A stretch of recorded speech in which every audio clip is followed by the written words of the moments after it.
Okay, I guess we got That's 20% of the world's fish. That's not bad. Yeah, I know. I'm just saying, that's the number. If you So that's integrated over how much square? The area from 6 to 16 is about 1.6 further up, so I cut that in half for just the area that was productive, and so the area from about 6 degrees to 10 or 12 degrees south. It's about half of a further is 10 to the 6 cubic meters per second. So put that in context, I think that's about 300 Sacramento rivers. You're right. Well, it's not as big as I thought. But more importantly, what fraction is this of that? So somebody, Well, that was 3.5 meters per second. Yeah. This is 3.5 cubic meters. Yeah. And you're talking a million. A million to produce the same amount of fish to produce what we're. And you said the brooding system is the super duper producer of fish. Yeah. So what about a standard upwelling system? Same spur growth. Yeah. It's not as efficient. Yeah, so same, they're all about. But the fish yield wouldn't be as much. Right. Yeah, but let's just take the, and that is about 6 million metric tons of fish per year. So 6 to 10. So John, just a quick question. This unit you're describing, this is off of Hawaii. This is purely Doesn't- theoretical. doesn't They exist. chose, it does not exist. They chose that because they're based in Hawaii, in Honolulu. They had the HOTS time series. They had that data. They could at least work with some of this, and they were also piggybacking on the work they'd done for Lockheed and for the Navy. So instead of trying a 33-foot pipe, they said, well, I was saying, guys, can I have like a 2-foot pipe? You know, maybe. You have to be careful of fouling and aquarium inputs are Exactly. huge and they have to be routed. Exactly, and that's a significant issue.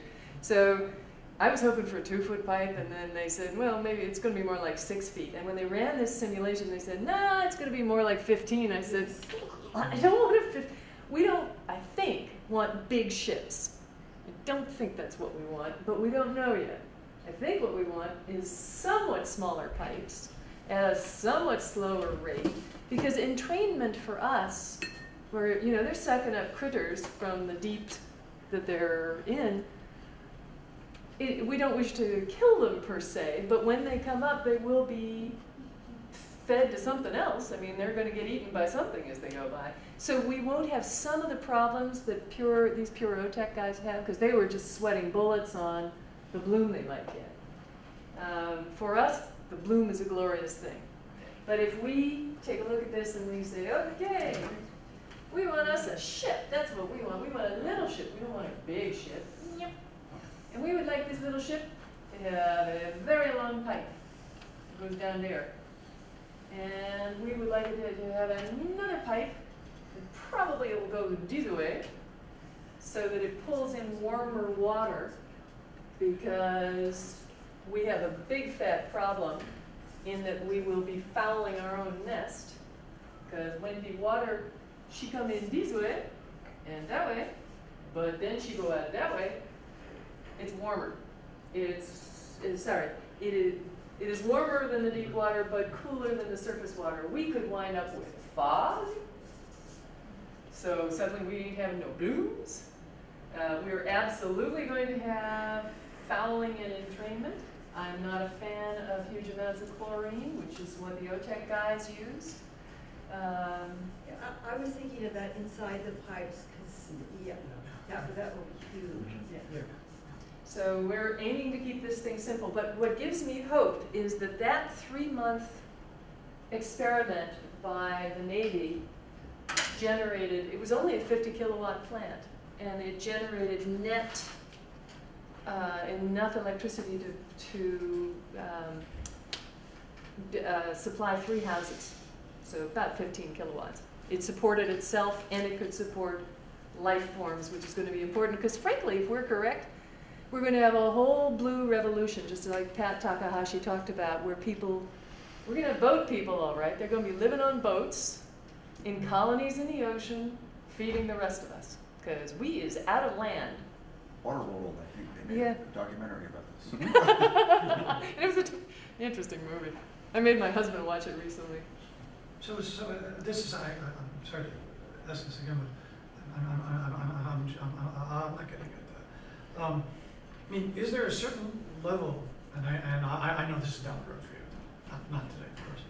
Is there a certain level of fish production that you would find that it wouldn't be worth it unless you could reach a certain amount of fish? I'm sure there is, and I don't know what that level is. And so wouldn't, you'd need to know that number Yeah. to be able to do all of this, Yep. right? Well, But that's what, I mean, we're kind of halfway there at the back of the envelope thing, right? So, I mean, Yeah. basically, if it's millions of metric tons, and it's, what was it was million cubic meters. What number do you need? The number of fish per 6 cubic million, meter of 6 water. million metric tons. That's a good guess. So it's 6 metric tons of fish per cubic meter. per second. Six Tons of metric fish per tons. year. For cubic meter per second. There's a time. So every year, How many seconds in a for year? every 1 Many. cubic meter per second You get that you 6 flow, tons of fish. if it was as Done per efficient year. as it was on Peru, you might get 6 metric Tons. tons. And it's probably not gonna be as effective as for all the Yeah. reasons. So, Yeah. But that's a good place to start, because that kind of a number can make or break it from the get-go. And these metric ton numbers you just gave, the float numbers were what was it? Per Cubic second. meters per Per second. second? but what was? Dr. Z had a question. Yes, when they did the simulation, do they know how fast this water will sink by because it will be denser and it will be colder than the surface? They do estimate, I don't think they know, because they've never actually done this. It will be critical for us because this water has to remain in the upper portion of the ocean. Yeah, and they simulated that, but I don't know how reliable the simulation is. Whatever number they have, I'm, you say they simulated, the number might not be good, but at least it will be some level at which to which we can address this. I started printing out copies of the report, and I will print out as much as we possibly can so you can all take a look at it. Chris has the only full-length copy at the moment, but I'll do it and you can take a look at it. Because we have some idea how quickly the photosynthesis does respond to the upward water, and based on that, we can estimate whether the nutrients that are here can be utilized before they will sink down. You're probably also going to destabilize the thermoclines. You're going to get a feed chlorophyll maximum developing downstream in that fluid. Unless you're doing it already in high wind conditions, well-mixed water, which would simply mix it, it would simply enhance the existing upwelling potential. So that could be an argument for doing it in places already with strong upwelling going on, and not frozen Mexico. I love the way you all are thinking. This is the most practical that any group has yet gotten. Thank you. But in the simulations you had, could you go back to the simulation numbers they used?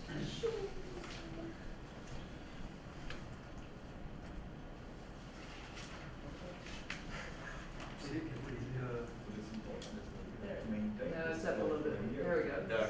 But it was all, Yeah. so it was all primarily from deep water. Yes. And they were doing that because of OTEC. Yes. But this wouldn't be deep water. So, Which would, Well, it depends on where you do it. well, I mean, This was up It in wouldn't- Hawaii. yeah, probably, that's right, but it was for a particular Right, reason, right. which had a lot to do But- with OTEC. The other side of that is, though, without the OTEC power, you're gonna have to find some external way of pumping that water, no matter where you get it. So So you that- gotta have Yeah. you gotta balance off the practicality of Well, it, getting enough power, otherwise you're Yeah. gonna grow very expensive. So just Well, to play the devil's advocate though, if you're looking at all these issues with having ships and following, at some point, why don't you just build a pipe down at Big Sur pumping an iron slurry into the coastal ocean? I know it's really expensive to put iron on a boat and drive it out in the middle of the ocean, But you only need to run a pipe, what, half a kilometer off Big Sur, and you could do all the iron manipulation on the coast. I'm not saying anybody's going to approve that. I'm just saying. Yeah, Get no, rid of all- no, get rid maybe of all No, but that's a great idea. Actually, that's the kind of thing that I was hoping would come out of this. So Thinking outside the box. there's different ways of doing upwelling. We've been kind of thinking about conventionally moving deep water, but when you've got upwelling, this is sort of like a different point in the curve, right? You already have an algal growth there, and you've stimulated it more rather than starting with a low amount and bring it up by bringing up deep water. That might be a more efficient way of enhancing existing upwelling rather than upwelling per se. So I mean that's the kind of thing I thought might come up with discussion. The only downside to that is if you do something near coastal water, like manipulating a system in the open ocean, like if you ended up with Pseudonychia blooming in those conditions, if you're in the best, your best way of thinking about it, that's not going to make its way to organisms that are going to directly impact us. But if you do that along Big Sur, and you bring up iron and you get these big blooms of Pseudonychia, then you have real problems, right? So it's all of these things have to be balanced. Exactly. Yeah. Which is why we're not hurrying. Yeah. But there might be analogous solutions to that. I mean, Yeah. I think that sort of thinking is Yeah. productive. Great. Are you going to draw that? Or? You want me to draw? Yes, I I'll want you to draw that.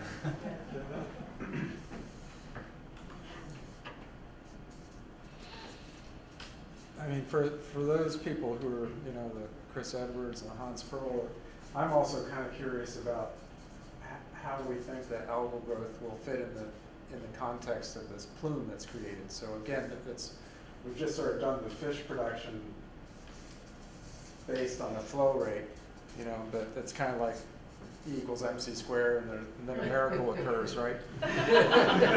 In between there, we're assuming that somehow that patch is going to grow algae, and we kind of know how algae grow, and it seems like it might be worth thinking about those sorts of calculations of how fast we know algae grow and whether or not you could really maintain a plume analogous to an upwelling zone by pumping water in the surface and watching it diffuse. I mean, maybe it is. Maybe it's a no-brainer, but it's worth thinking about. So I agree. I have a hard time understanding the degree to which this is a closed system and the degree to which it's open. I can totally imagine having this pipe, which is upwelling nutrient-rich water, iron-rich water as well. And I can see it seeding the surface waters and leading to growth in the vicinity of the pipe. But that will be the first stage. The second stage will disperse it further. And the third stage, I don't see how the fish actually are going to find this unless there's just a diffuse population of fish in the vicinity around which the plume gets dispersed, in which case you're sort of talking about enhancing the general fisheries of a large region. So maybe that's what this model is. Our thought is to contain the fish. Most who have come before us, and Sasha knows better than we do, have thought about containing the algae, and we think that that's not desirable but not practical. Yeah, I don't see how. Whereas if you and I have a similar concern, and it has to do with containing the algae in the context of things like movement, residence time,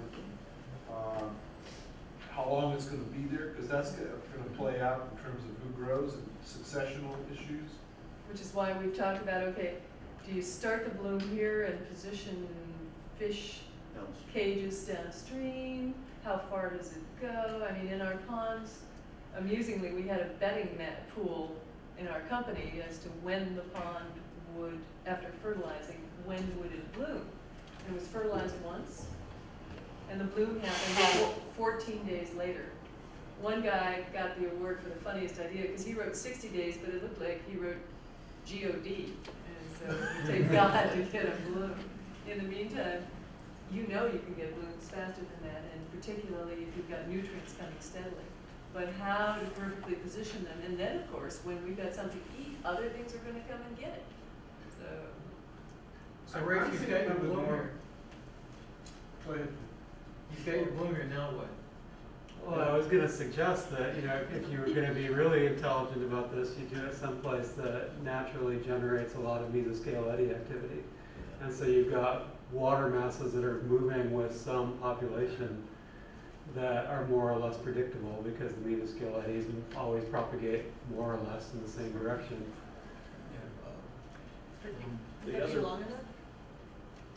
Another way to do this is to be sure that you put it somewhere. We see the plumes of Cape Blanco, and we see them from Cape Mendocino. Really, we see those plumes going out, and they are thick. They are weak to weak long. They're easy to track. They are easy to track. Yeah. But you actually want the inverse, I think. You want very quiet fish. Right? I mean, Yeah, you want to read it in the No, when you're growing algae in a pond, the algae experts like 25 centimeters per second, if I remember. I'll have to go look it up. But the paddle wheels turn at a certain rate. Interestingly, But that's because you're having contained in a pond. That's true. And so you want to aerate them. Yeah, that's There's just a whole for bunch of other issues, I think. You're right, Yeah. but everything we've seen, correct us if we're wrong, is that fish eggs and algae and almost everything seem to love 1 mile per hour movement, and anything above 2 miles per hour they don't seem to like. So we talked about the amount of volume that we would have to bring up to the surface. Now, the other part of the equation that I see is what is the density of fish that you can have per cage, and if you want to go to 20% of the fish fishing in the world, how many cages, what kind of volume? It's to me, it's unrealistic just to think that you will contain that kind of fish biomass in a system. You can do something in a small scale, just to go to that kind of level, even at 10% of that scale. To me, it's unrealistic. Well, it's an interesting question because aquaculture at this moment generates 45 million tons. Well, it's 45% of all the fish we eat, and that's like 90 million tons. 100 million tons. Okay. So we're growing almost 50 million tons of fish, shrimp, etc. worldwide. And it's not that our company expects to do 6 million tons, but you all can see the future, which is there is not enough land, there is not enough fresh water, and there's not enough nutrients. If we don't go to the ocean, I'm not clear where we're going to go. But one of that statistic that you just said is mobile fish versus oysters and things like that, because there's a big difference. I agree, and I don't know what the number is, but it's easily looked up. We'll have the number tomorrow. One question. It's all freshwater. It's all done in freshwater. Yeah. The vast majority of that. Most That of aquaculture. most of it, you're right. Some of it is done in those mangrove groves that have been It's all decimated. contained, Yeah, but most of it's concentrated. fresh. There's one more thing. I absolutely agree with your point, but I would like to concentrate on the technicalities of the problem now. Because there's two issues. One, can we stimulate effectively the bloom? It appears that we can. We can assess from the residency time how effective it will be. The next question is, can we stuff this bloom into the fish efficiently, as it's happened in the Francisco? I like that Zone? verb. And I remember from one on his blog, it shows that there was circulation of the material. If something is eating the phytoplankton and pooping back, the stuff is going back and back and back. It doesn't sink. In our situation, we might not have this luxury. We might enhance the export production, which to us is a loss. So the next stage is to assess how efficient the transfer of this biomass can be in order to have our numbers more or less in check. And that may be more difficult thing to assess than the extent of the algal blooms or the algal. So the critical thing is the design of an experiment that would allow you to see if you could transfer, and the practicality of that is difficult to imagine to me right now. How do you actually contain? How do you do this experiment so that you can test if there is a? I think. I think the best example we know of right now of a contained experiment that deals with the issues we're talking about, is the Malacca Bay oyster farm. Yeah. And the beauty of that is that when you've got coastal upwelling off of Washington coast, the winds are from the north, and you got coastal upwelling bringing the nutrients up there, and you get high diatom productivity and high blooms, and then that water is going into Malacca Bay. And then when you get the winds reversed, which they do for quite a bit of time up there, you've got the downwelling. Then, because you got the downwelling, the Columbia River plume, which is just to the south, then heads due north, hugs the coast, and zips right into Malacca Bay. And so Malacca Bay is a winner under upwelling conditions, and it's a winner under downwelling conditions because of the Columbia River plume. So you've got Columbia River plume providing nutrients and driving productivity and biomass. You've got the coastal upwelling providing nutrients and diatoms and high biomass, both feeding into the Malacca Bay, and then you've got the oysters in there that are just filtering it out and thriving. But that's the only example I can think of in today's world, you know, where we've got a natural cage, which is Malacca Bay, and we're feeding upwell water or river plume water and biomass from that upwell water, river plume water into it, and having this phenomenal system. But the logistics of trying to get something like that and build these cages for fish, you know, is almost. That's what I was getting at. Yeah. How do you double the productivity of Malacca Bay? Yeah, how do you double the productivity? That's more Malacca Bays. Yeah. Well, not more, just more. Can you increase the filtration rates? Can you put other things that would take advantage? Because the productivity is not approaching anything at the nearest theoretical limit, right? Yeah. So it should be you should be able to double it. Yeah, you should be able to double. Yeah. And that would seem to me to be a better experiment than trying to suck up a bunch of water out of Hawaii. Yep. But the bay, I mean, that also works because the bay's a cage, but the habitat's a cage. Right? I mean, these things live on the bottom, you know. And so the one thing, Chris, that I was going to ask you were showing that nice dispersion, right? And so I guess one of the things that we could figure this out back of the envelope, like John's saying, is how big, either technically or biologically, these cages have to be. And this is just, you know, just talking off the top of my head, but you know, I mean, in your film, there was a lot of in the building, in the plumes, and you know, if you have this dot, which is the size of your cage, and you got variability like this big, then you're just sort of you're hoping that an algal bloom hits this cage. Well, that's right, and I think you can figure out probabilistically if it's like a water coming from a hose which is spreading around, there's going to be some probability of getting wet, and you know, you can calculate how much that's going to be. And I got the guy who can do it. So is the experiment then to put some fish in a place where you think that a natural upwelling, you know, so we turn the thing around, right? You know, there's water that's going into the bays, but there's water that's also going out. And in a probabilistic, you kind of know because they're anchored in these same areas. Ricardo said, you know, the plumes always go out this way. You seed fish in cages and see if you can.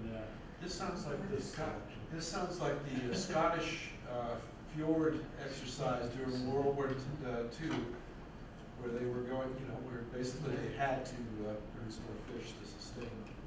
Yeah. It's worth going back to that and taking a look. Well, they're doing it now. Loch Duart's salmon is some of the most highly prized salmon on the planet. Well, I mean, the first experiment I would do really is to set these guys loose and see, and you know, so somebody give them, you know, how big would these cages have to be? And so how big does a cage have to be for 1 million metric tons of fish? I mean, that's our number, right? That's big. Probably need two cages. We're not at 1 million yet. I mean, we're just seeing if, because the theory is that you're losing all this upwelled algae, right? Because it's going offshore, and you're concentrating it in the bays, but there's at least an order of magnitude, or probably 2 or 3 orders of magnitude of algae that's going offshore is not getting used for fish production. So instead of trying to create new upwelling, try to see if you can take the upwelling that you're not using and convert it to fish. And the question becomes, you know, that, as you said, it goes, you throw it to Chris and say, okay, where would you put the cages, and is that an experiment that you can actually do? It seems to me that the cages are the real problem here. If you could think more broadly about just having an increased fishery in a region, the fish are going to find the food, or they will respond in some way. And if one can fish out more broadly, one could maybe not lose as much from that, although there'd be greater effort in. Well, the other thing about it is if your top predator in an engineered system like this is not one of the serious predators, but is a couple trophic levels down, suddenly you're a lot more productive. It just may not be a swordfish anymore. No, I think it's true that the fish will find it. Yeah, I think cages is dumb idea. Think about something that might work. I think we should just eat more oysters. Yeah.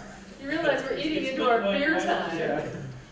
But I agree with you. Well, I mean, I just want The density of the food that will be flowing through this cage or something won't be enough to support. The fish has to find the food. The only thing we can do for the fish is to allow them to be lazy. It means that we will contain them. That's what we're doing. But not in the cage. The stuff. We need to find a place when the advection of this phytoplankton plume will be slow enough that the fish won't lose energy trying to catch whoever will eat the plankton. Putting the fish in the cage won't work. Well, I mean, from what I'm getting, like, no mean. Cage-free fish. Free range fish. The lunch will be much better if you have the free range fish. Well, what's the alternative? How are you going to? Well, I'm just trying to think of the simplest experiment you could do to sort of figure out. If the fish. I'm not talking about doing this, the fish in cages forever. I'm just saying, can you figure out if you can utilize some of this excess? How do you do that? The way that I would do it, if I was to if the random fish will be attracted to the place when we create the plume, we have the first-rate argument that it works. Maybe not qualitative, but at least quantitative. Well, I have a way to do it. So I would suggest you take someplace like Willapa and put a gate on it. That's Gate on it. yes. Slow the residence time down, let the algae grow longer within Willapa, decouple it from tidal cycling, because you can always open the gate when you need more water, and just give the benthic feeders longer to accumulate the algae. What place in the world will let you do Well, that? the side.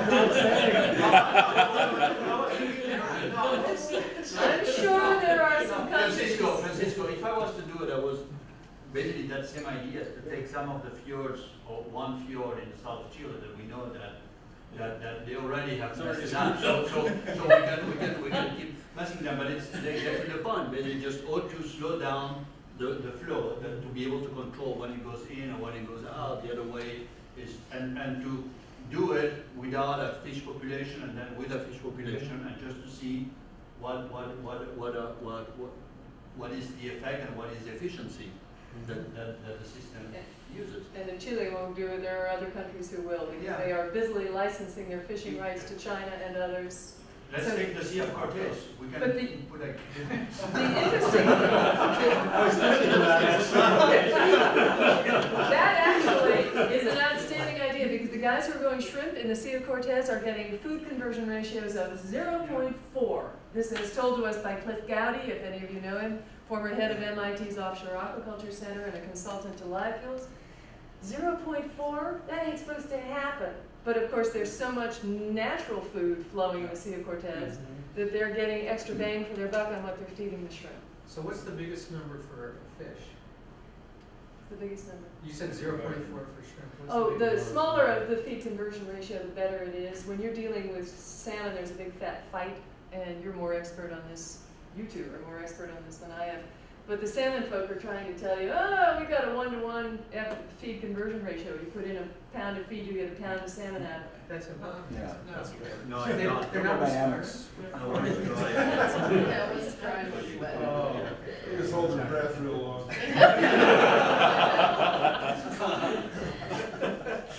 Maybe we could train the fish.